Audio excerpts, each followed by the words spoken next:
Thank you guys for joining. This week is Parashat Vayetze, continuing in our study, short ideas from the parasha.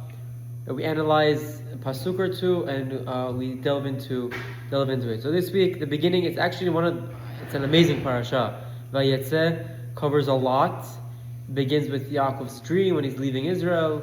We get into the birth of the Shvatim, the story of Rachel and Leah, Lavan tricking. It's really, really an impactful parasha. I really highly recommend everyone reading as much as they can in English, understanding the Peshat, understanding the storyline, because there's a lot we can learn.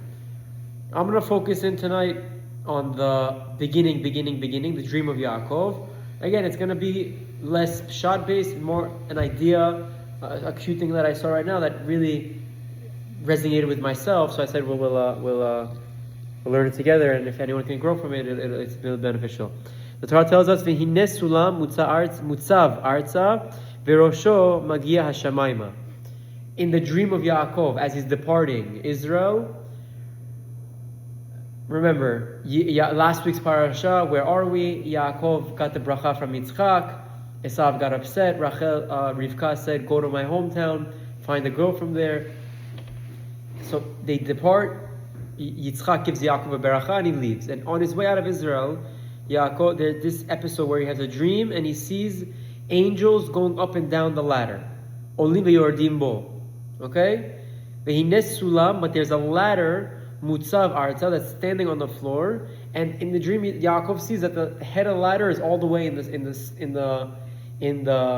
sky. Okay? Remember this, we'll tie back to it.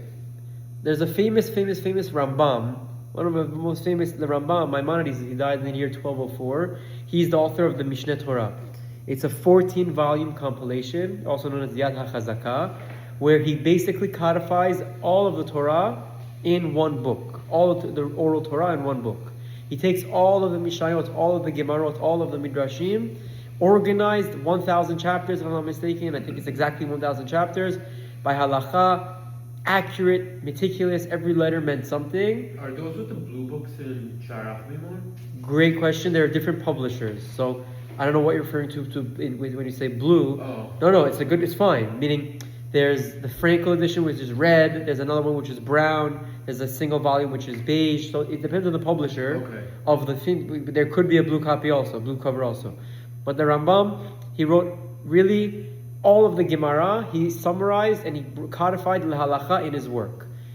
Interestingly enough, in the beginning, he has a book called Sefer Mada, and he has Hilchot Deot, where he writes halachot, codified halacha, about character, about our personality, about how we conduct ourselves in this world. First and foremost, it tells us a lot about what the Rambam defines as our character. It's the beginning of his book, and it's halacha. So off the bat, we learn from this idea that working on ourselves, improving our character and how we live our lives is a Torah value, halacha. It's not a nice idea, but it has halachic ramifications, how we live our day-to-day lives. Good? That's step one. But in that work, he explains different midot, different character traits, and the best way to live our lives. And one of the most famous Ramams in that part is Haderech HaYeshara Hi Midah Benonit Shebechol De'ah Ve'de'ah Sheyesh Lo Le'adam. What's the golden path? He uses this word Shvil HaZahav. I'm not going to read it inside, but what's the best, most appropriate way to conduct our lives? And he says the most appropriate, best way is with every midah, every character trait, every personality trait that we have, we pick the middle path. You pick the middle of every character, every personality trait that we have, go to the middle. It's the equal point from both extremes. That's the middle, equal from both extremes. Okay? Ketzad, he gives an example. How so? Lo yeh ba'al chema. Don't be someone that's full of anger, that he gets angry right away. Noach lichos. Velo kamet, and not like a dead person, a carcass, she'eno margish, that has no sensitivity and no feeling. Yeah. Well, where's the line? Like, for example, when it comes to Torah laws, like murder, obviously it's not So that's so very good. So it's an excellent question. The Rambam is making it very clear. This is talking about personalities, or about our character. So he gives examples: stingy, cheap, anger, pushover, sensitive, not sensitive. He gives examples, and he says all of them, you gotta pick the middle. You can't be angry, okay? Ela benoni, don't be like a dead person who doesn't feel anything. Rather, you pick the middle path. It's tangent, he says, except for two, arrogance and anger, you have to distance to the opposite extreme. You can never have ga'ava, you can never have arrogance, and then you can never get angry. Those two opposite extremes, he even says that a father or mother that want to discipline their children, when they get angry when they run in the middle of the street and the cars are coming, it needs to be an external anger. You have to work on yourself to the point that your inside doesn't actually get angry, but it's the outside that your kid sees, this is a mistake I made, and learns not to run in the street, for example, when there's a car coming. So he explains, even except for anger and arrogance, kas and ga'ava, everything else, it's the middle path. Not too cheap, not too stingy. Don't always give all your money, but don't never give any tzedakah. There's a balance. So you've got to pick the middle in every path. Now, there's obviously a person, we can speak about it giving examples. There's a person that gets angry right away, and for him he says, the only way people listen to me is when I'm angry. That's obviously one extreme, which is obviously very, very bad. And there's another guy that doesn't relate to how much effort his wife does every day. With the kids, with the laundry, with school, with drop-off, pickup. And he gets home in his own world, not even sensitive at all to his wife. There needs to be a middle path. We have to be sensitive, but we can't get angry. And Rambam defines it, and he explains that, and he reiterates that point. And he continues and says, Al ti kemo eze met targish l'shani. Don't be like someone who's a carcass. You need to work on our sensitivity to be able to relate and feel the pain and be in the shoes of others. Good? That's the Rambam. Now, the author over here is saying something very interesting. He quotes the Rambam and continues, "Umishu medaktek al atzmo biyoter, veitrachek mideaz benonit me'at letzad ze o letzad acher, nikra chasid, vezoi midat chasidut." Someone that works on himself every day, day in and day out, constantly, and distance himself from the middle path to one side or the other, is often called a chassid, which is considered midat chasidut.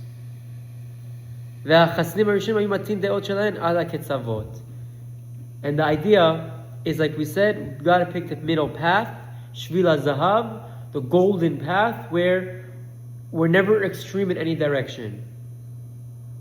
Now, there's a very cute story, and that's how we'll tie it back to the pasuk I quoted. But there's a story of once there was a Hasidic rabbi that asked his young son, I have a question. With Yaakov's dream, how did the ladder stand?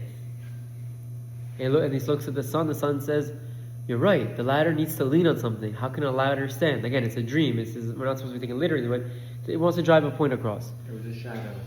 No, so the son looks at his dad and says, it had to be that it leaned against the cloud.